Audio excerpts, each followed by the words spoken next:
ठ वरती आपण जोर देऊन, ठ वरती जोर देऊन आपण जेव्हा विठ्ठल नामाचा उच्चार करतो त्यावेळी आपल्या हृदयाची स्पंदने होतात.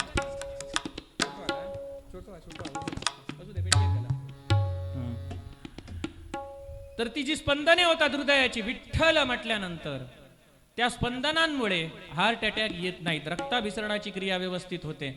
त्याचप्रमाणे आपण टाळ्या वाजवतो तेव्हा इथले जे स्नायू आहेत आपल्या तळहाताला, ते संपूर्ण शरीरातील विविध ग्रंथींना, विविध स्नायूंना जोडलेले असतात. त्यामुळे जेव्हा टाळी वाजवतो तेव्हा संपूर्ण शरीरामध्ये सुरळीत रक्त प्रवाह होतो. आणि विठ्ठल म्हणतो तेव्हा ठ वरती जोर दिल्यामुळे हृदयाची हालचाल चांगली होते. त्यामुळे क्लॉट्स होत नाहीत, बायपास सर्जरी करावी लागत नाही.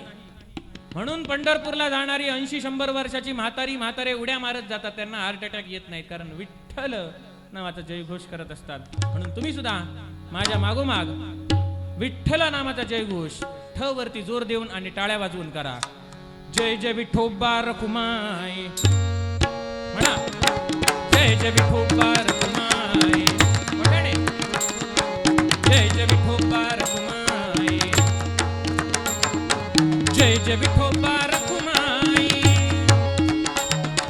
जय जय विठोबा रखुमाई, जय जय विठोबा रखुमाई. ठ वरती जोर द्या.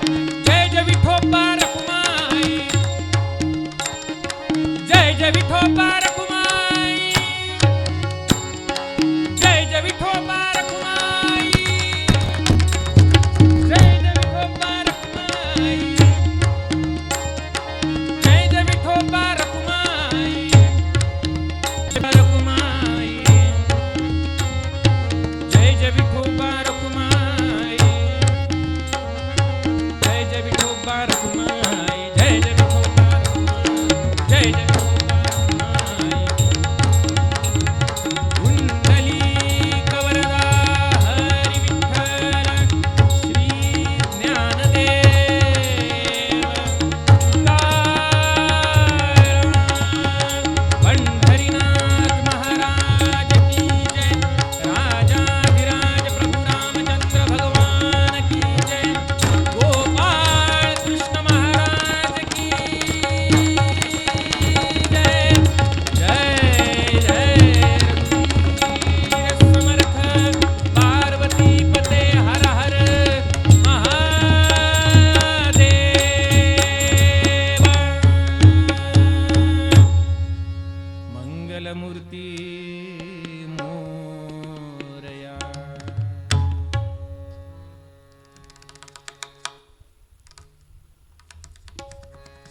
मंगल प्रभाती आईने आपल्या मुलाला हाक मारली.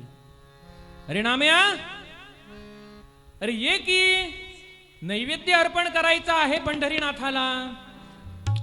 तेव्हा छोटा नाम्या म्हणाला, छोटा नामदेव म्हणाला, आई आलो. हा, सकाळी बाबा मला सांगून गेलेले की ते बाहेरगावी जात आहेत व्यापारासाठी, तर नैवेद्य अर्पण करायचं काम हे त्यांनी मला दिलेलं आहे. अरे हो, म्हणूनच तुला बोलवते. हे घे. आईने नैवेद्याचं ताट दिलं. त्या ताटावरती पान ठेवलेलं होतं. नामदेव पंढरपूरच्या त्या विठ्ठल मंदिरामध्ये गेले आणि त्या छोट्या नामदेवांना काय माहिती देव खातो की नाही ते. पहिल्यांदाच नैवेद्य अर्पण करायला गेलेले. नैवेद्य अर्पण करायचा असतो, आपण काय करतो, दाखवतो, आणि खातो कोण, आपणच. आणि जर देवाने खाल्लं तर आपण परत दाखवणार का, होय की नाही. नाही, जिकडे जातो सगळे तेच उत्तर देतात, पंढरीनाथ महाराज की. नैवेद्य अर्पण करायचं असतं. तो नामदेव गेले आणि तिथे ताट ठेवलं. देवा आता जेवा. पंढरीनाथ कमरेवरती हात घेऊन आहेत तसे उभे. देवा लवकर जेवा, मला भूक लागली आहे, घरी जायचं आहे, पटकन हे ताट रिकामी करा. तरी पंढरीनाथ कमरेवरती हात घेऊन आहेत तसे उभे. खूप वेळ झाला म्हणता म्हणता. नामदेव म्हणाले, हे बघा देवा, तू जर नाही जेवलात ना तर बघा मी जेवणार नाही. घास घे रे नारायण नारायण, घास घे रे नारायण नारायण, नामदेव तो हट्ट सोडिना, नामदेव तो हट्ट सोडिना. श्रीपती राणा त्रिभुवनेचा, श्रीपती राणा त्रिभुवनेचा,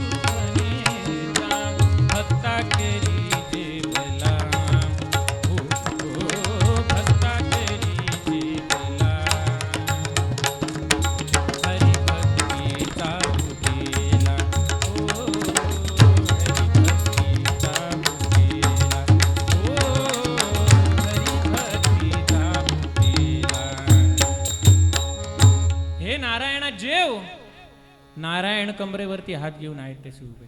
देवा, आता नाही जेवलात ना तर मी माझं मस्तक तुझ्या पायावरती आपटून जीव देईन. हा तरी पंढरीनाथ कमरेवरती हात घेऊन आहेत तसे उभे. शेवटी बाल नामदेवांनी आपलं मस्तक पंढरीनाथाच्या पायावरती आपटलं. बघतात तर काय, पाय मऊ मऊ लागले. निळसर निळसर पाय दिसतायत, काळे दिसत नाहीयेत, निळसर दिसतायत, निळकमळाप्रमाणे. जरा वर नजर केली, चमकदार पितांबर वाऱ्याने हलत आहे. गळ्यामध्ये वैजयंती माळा रुळत आहे. खोल खोल नाभी म्हणजे बिंबी आहे. गळ्यात कौस्तुभमणी शोभत आहे. शंख चक्र पद्म गदा धारण केलेले आहे. शंखाप्रमाणे मान गळा आहे. कमळाची पाकळी दुमडल्यावरती दिसेल, गुलाबाची पाकळी दुमडल्यावरती दिसेल तसे रुबाबदार त्याचे सुंदर ओठ आहेत. कमळाच्या पाकळीप्रमाणे त्याचे कमल नयन आहेत, डोळे आहेत. कुरळे कुरळे केस आहेत. दैदिप्यमान मुकुट आहे. साक्षात श्री हरी नारायण, जे मत्स्य कुर्म वराह नरसिंह वामन परशुराम राम कृष्ण बुद्ध कल्की मोहिनी कपिल दत्तात्रेय अशी अनेक रूप धारण करून येतात, ते साक्षात महाविष्णू विटेवरती उभे राहिलेले ते विठ्ठल त्या ठिकाणी प्रकट झाले होते दिव्य रूपामध्ये. नामदेवाला म्हणाले, अरे नाम्या, तू शेवटी मला इथे यायला भाग पाडलं. तो असतो देव सगळीकडे पसरलेला आहे अजूनही. नाहम प्रकाश सर्वस्य योगमाया समावृतः, भगवद्गीतेत सांगतो. मी कोणासमोरही प्रकाशित होत नाही, मी माझ्या योगमायेने स्वतःला झाकून ठेवतो. त्याची प्राप्ती कशी होऊ शकते तर स्वतः भगवंत सांगतात भगवद्गीतेच्या 7व्या अध्यायातील 14व्या श्लोकात.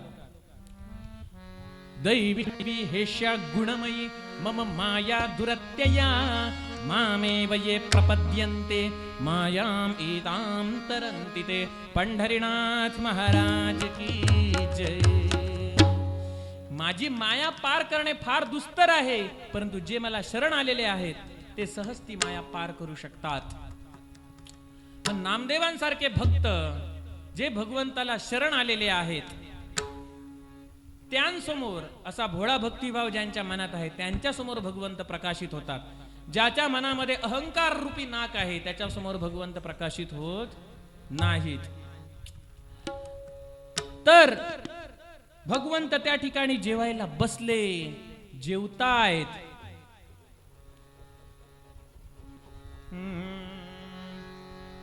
नामया जेवावी तो प्रभुला, नामया जेवावी तो प्रभुला, नामया जेवावी तो प्रभुला.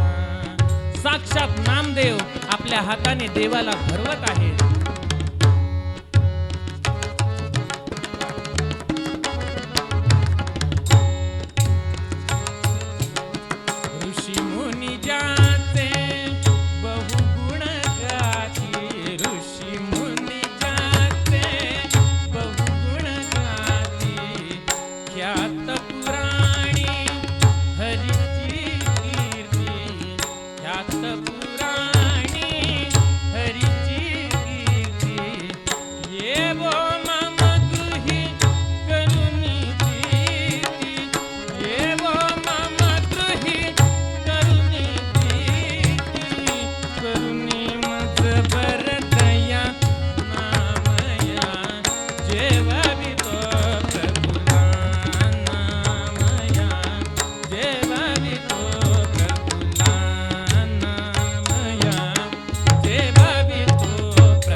जेवले.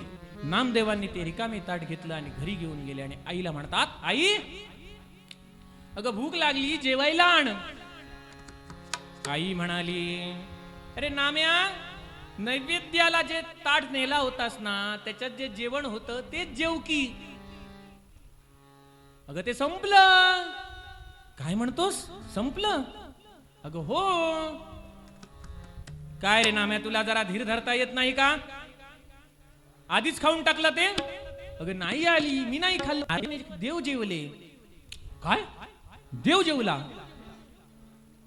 मग आईने ठरवलं, लहान मुले तर खोटं बोलत नाहीत, पुढच्या वेळेला आपण गपचूप जाऊन बघावं खरोखर देव जेवतात की नाही. नामदेव ताट घेऊन गेले पुढच्या वेळेला आतमध्ये गाभाऱ्यामध्ये, आणि आईने दार उघडून बघितले तर काय, आपला बालक साक्षात पंढरीनाथाला भरवत होता. दिव्य रूप धारण करून साक्षात पंढरीनाथ त्याच्या समोर आले होते. आणि या गोष्टी गुप्त ठेवायच्या असतात, परंतु बायकांच्या तोंडामध्ये काही राहत नाही. जर तिला सांगितलं की तुला म्हणून सांगतो, बाकी कोणाला सांगायचं नाही, तर ती शेजारणीकडे आधी जाणार आणि सांगणार, घे बाय तुका म्हणून सांगते, बाकी कोणाक सांगायचा नाही. मग ती तिसरी आहे, ती चौथीकडे जाणार, घे बाय तिनं माका म्हणान सांगले, मी तुका म्हणून सांगते, बाकी कोणाक सांगता नाही. हा, अशी म्हणता म्हणता गावभर बातमी पसरली. काय बातमी पसरली? या डोळ्यांनी मी ग पाहिना, या डोळ्यांनी मी ग पाहिना, देव जेवला ग, देव जेवला ग, देव जेवला ग, देव जेवला ग, देव जेवला जेवला, देव जेवला ग. कमरेवरचा काढून हात. आईने काय बघलं? पंढरीनाथाने कमरेवरचा हात काढला. कालविला तो वरण भात. कमरेवरचा हात काढून वरण भात कालविला. कमरेवरचा काढून हात कालविला तो वरण भात. गोडी मुरडीचा कानवला, गोडी मुरडीचा कानवला, जेवला ग, देव जेवला ग, देव जेवला जेवला, देव जेवला ग. या डोळ्यांनी मी ग पाहिना, या डोळ्यांनी मी ग पाहिना, जेवला ग, देव जेवला ग, देव जेवला ग, देव जेवला जेवला, देव जेवला ग.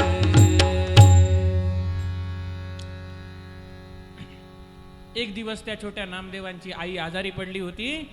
तेव्हा वैद्यांनी बाबळीच्या झाडाची साल आणायला सांगितली. तेव्हा छोटे नामदेव वनामध्ये गेले कुर्राड घेऊन, आणि बाबळीच्या झाडावरती त्यांनी घाव केला. तेव्हा त्यातून जो लाल रंगाचा डिंक बाहेर पडतो ते बघून त्यांना वाटलं की हे रक्त आहे. म्हणून छोटे नामदेव त्या झाडाला माफी मागू लागले.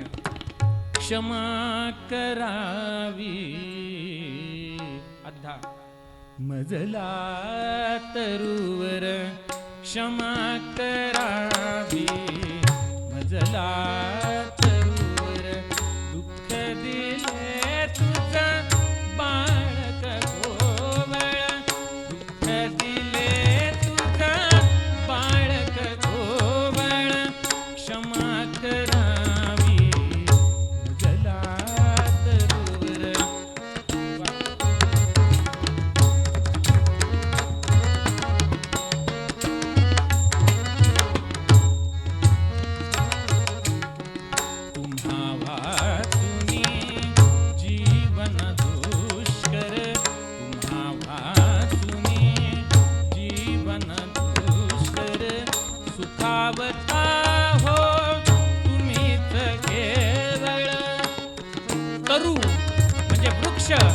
झाडांशिवाय जीवन दुष्कर आहे. सुखावता हो तुम्हीच केवळ, क्षमा करावी मजला तरुवर, क्षमा करावी मजला तरुवर, क्षमा करावी, क्षमा करावी, क्षमा करावी मजला तरुवर. झाडाची माफी मागितली त्यांनी आणि त्याच कुऱ्हाडीने आपल्या पायाला खरडून घेतलं आणि स्वतःला शिक्षा करून घेतली आणि ती बाबळीच्या झाडाची साल वैद्यांना दिली आणि त्यांच्या आईला बरं वाटलं. तर अशा प्रकारे संत नामदेवांचं बालपण गेलं. पण जसजसे ते मोठे होत गेले तेव्हा देव फक्त माझ्या हातूनच जेवतो. जसजसं वय वाढत गेलं तसं अहंकार रूपी नागाने आपला फणा बाहेर काढायला सुरुवात केली. एक दिवशी सर्व संत सावतामाळी गोरा कुंभार वगैरे ज्ञानेश्वर सोपान मुक्ताबाई निवृत्ती ही सगळी संत मंडळी पंढरपूरच्या वेशीजवळ आली होती.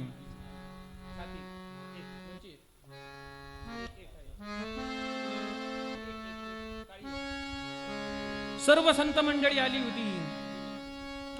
माळी सावता चोखा मेळा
पंढरपूरच्या वेशी जवळ आली होती.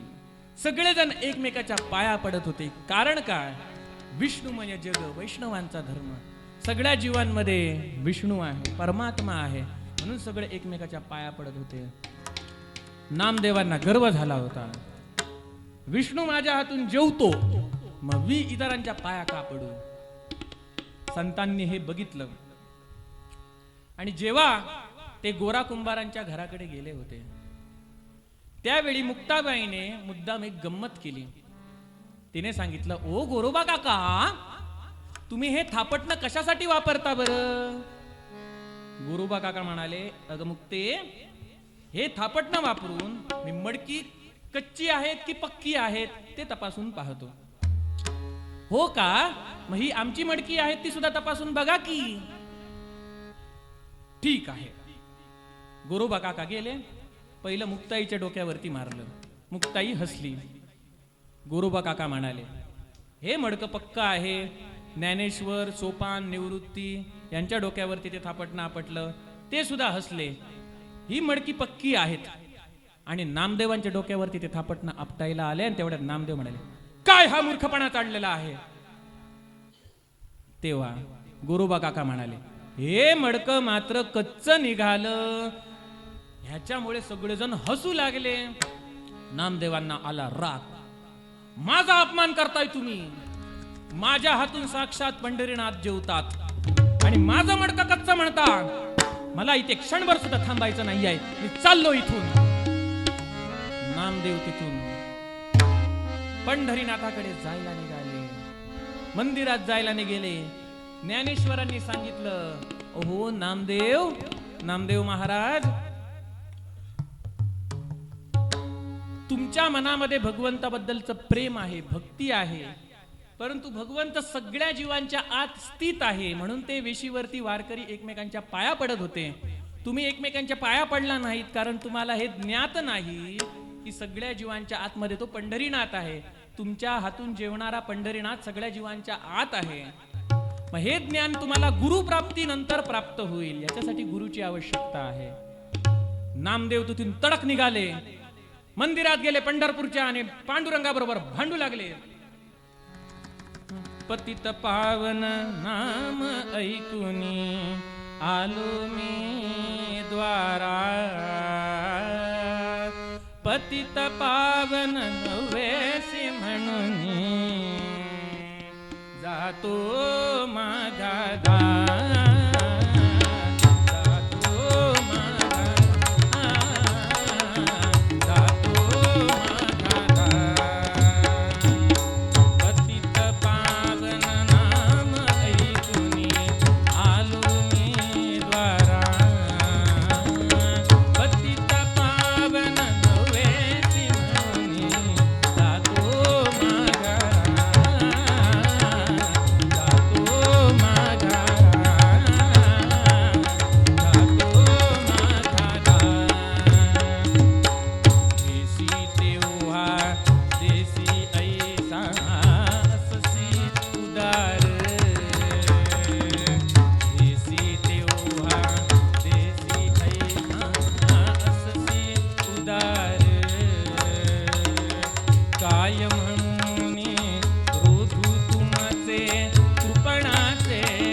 नामदेव म्हणतात, जेव्हा तू काहीतरी घेतोस तेव्हा देतोस.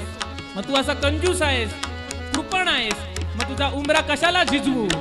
काय म्हणून रोधू तुमचे कृपणाचे द्वार,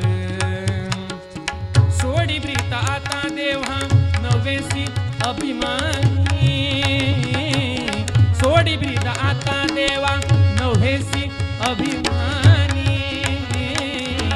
पतित पावन नाम तुझला, पतित पावन नाम तुझला, ठेवियले कोणी, ठेवियले कोणी, पतित पावन नाम ऐकुनी आलो मी द्वारा, पतित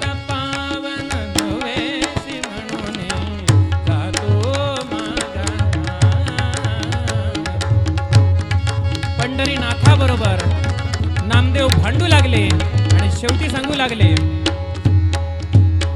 भांगट झेंडा हाती घेऊन पिटेन त्रैलोकी, भांगट झेंडा हाती घेऊन पिटेन त्रैलोकी, पतित पावन नवेसी हरी तू, पतित पावन नवेसी हरी तो अति मोठा घातकी. भांडून झालं, आता देवाला सांगतात, माझी एकच इच्छा आहे की माझ्याबद्दलचं प्रेम तुझ्या मनात राहू दे, तुझ्याबद्दलचं प्रेम माझ्या मनात राहू दे. म्हणून नामदेव महाराज म्हणतात, पतित पावन नवेसी हरी तू अति मोठा घातकी, नाम म्हणे देवा तुझे न लगे मज काही, नाम म्हणे देवा तुझे, नाम म्हणे देवा तुझे, नाम म्हणे देवा तुझे न लगे मज काही,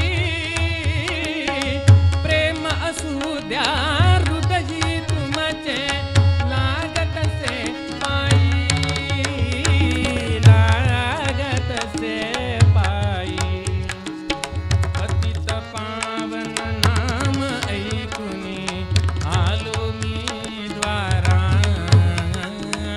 पतित पावन नवेसी म्हणून जातो माघारा, जातो माघारा, जातो माघारा. ही झाली निष्काम भक्ती. नामा म्हणे देवा तुझे न लगे मज काही, मला तुझं काही नको, फक्त काय पाहिजे, प्रेम असू द्या हृदयी तुमचे आठवण पाही, तुमच्याबद्दलचं प्रेम आणि आठवण माझ्या मनात राहू दे, माझ्याबद्दलचं प्रेम आणि आठवण तुमच्या मनात राहू दे, एवढीच इच्छा. पंढरीनाथ प्रकट झाले. पंढरीनाथ महाराज की जय. पंढरीनाथ म्हणाले, अरे नाम्या, ज्ञानेश्वर महाराजांनी जे सांगितलेलं आहे ते खरं आहे. तुला गुरुची आवश्यकता आहे. मग देवा, मला कुठे भेटतील गुरु? अमुक अमुक ठिकाणी जा.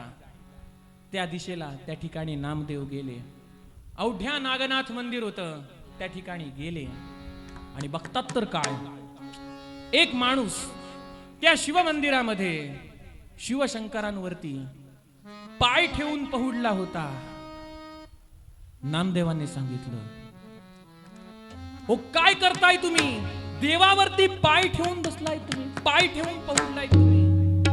मग तो म्हातारा मनुष्य म्हणाला, अरे बाळा, काय सांगू तुला, मला झेपत नाही रे. तू म्हणतोस ना माझे पाय देवावरती आहेत, तर तूच माझे पाय अशा ठिकाणी ठेवून दाखव ज्या ठिकाणी देव नाही. जगच विष्णुमय आहे, मग विष्णू नाही, देव नाही अशी जागा नाही. म्हणून नामदेवांनी ज्या ज्या ठिकाणी ते पाय जमिनीवरती शिवलिंगावरून उचलून जमिनीवरती ठेवले, त्या ठिकाणी शिवलिंग प्रकट झालं. परत तिथून पाय उचलले त्या म्हाताऱ्या माणसाचे आणि तिसऱ्या ठिकाणी ठेवले, तर जिथे पायांचा स्पर्श झाला त्या ठिकाणी आणखी एक शिवलिंग उपजलं. अशी अनेक शिवलिंग उपजली जी आजही आहेत. ते मंदिर म्हणजे अवढ्या नागनाथ मंदिर. तेव्हा नामदेवांना समजलं की विष्णू म्हणजे नारायण हा फक्त पंढरपूरच्या मंदिर, अशी एकही जागा नाही ज्या ठिकाणी तो परमात्मा नाही. म्हणजे ज्या ज्या ठिकाणी मी पाय ठेवायचो तिथे तिथे शिवलिंग प्रकट व्हायचं, म्हणजे त्या ठिकाणी सुद्धा परमात्मा आहे हे सिद्ध झालं. पंढरपूरच्या वेशीवरचे जे भक्त एकमेकांना पाया पडत होते, ते एकमेकांना नाही तर एकमेकांच्या आतमध्ये असलेल्या पंढरीनाथाला, परमात्माला पाया पडत होते. जीवाच्या आतमध्ये असलेल्या शिवाला पाया पडत होते. हे ज्ञान त्यांना मिळालं. तेव्हा त्यांनी गुरूंना विचारलं, हो माफ करा, मला माफ करा, मी तुम्हाला ओळखलं नाही, कोण आहात तुम्ही? तेव्हा त्यांनी आपलं मूळ रूप धारण केलं. कोण होते ते? विसोबा खेचर, जे पूर्वी ज्ञानेश्वरांचा छळ करायचे, पण नंतर ते सुधारले होते, ज्ञानेश्वरांचे अनुयायी बनले होते. त्या ज्ञानेश्वर महाराजांचे भक्त अनुयायी विसोबा खेचर हे नामदेवांचे गुरु बनले. आणि त्यांनी नामदेवांना आज्ञा केली की हरिभक्तीचा प्रचार महाराष्ट्राच्या बाहेर जाऊन देखील कर. मग पंजाब, हरियाणा प्रांतामध्ये, महाराष्ट्राच्या बाहेर देखील त्यांनी हरिभक्तीचा प्रचार केला. शिखांचे 15वे गुरु म्हणून नामदेवांचं, संत नामदेवांचं नाव घेतलं जातं. आणि गुरु ग्रंथ साहिब मध्ये देवाची स्तुती करणारे काही काव्य रचना आहेत. त्याच्यातील 60च्या आसपास काव्य रचना, अभंग रचना या संत नामदेवांनी केलेल्या आहेत. मग संत नामदेव असाच भक्तीचा प्रचार करत करत मरु प्रदेशात जात होते. मरु प्रदेशातून म्हणजे वाळवंटी भागातून जात होते आणि तेवढ्यात तहान लागली. ज्ञानेश्वर म्हणाले, ते छोटस डबकं दिसतंय, त्याच्यात थोडं पाणी आहे, मी योग शक्तीच्या आधारे तुम्हाला छोटे बनवतो, मग तुम्ही त्या डबक्यात जा, भरपूर पाणी प्या, तृप्त झालात की पुन्हा तुम्हाला माझ्या योग शक्तीच्या बळाने मोठं बनवतो. नामदेव म्हणाले, हे करण्यापेक्षा आपण इथे एक असं काम करूया जेणेकरून पुढे येणाऱ्या प्रत्येक भक्ताला इथे आल्यावरती त्याची तहान, त्या भक्ताची तहान भागेल. वीर खणूया. वाळवंटात वीर? होय, हरिभक्तीच्या प्रभावाने, हरिनामाच्या प्रभावाने सगळं काही शक्य आहे. मग तिथल्या लोकांना, ग्रामस्थांना बोलवलं आणि त्या वाळवंटात त्यांनी वीर खणायला घेतली. खन खन खन आवाज आला. विठ्ठलाचा नामघोष सगळे करू लागले. जय जय विठ्ठल, जय हरी विठ्ठल, जय जय विठ्ठल, जय हरी विठ्ठल. नामदेव म्हणाले, माझे मनोरथ पूर्ण करी देवा, केशवा माधवा नारायण. जय जय विठ्ठल, जय हरी विठ्ठल, जय जय विठ्ठल, जय हरी विठ्ठल. माझे मनोरथ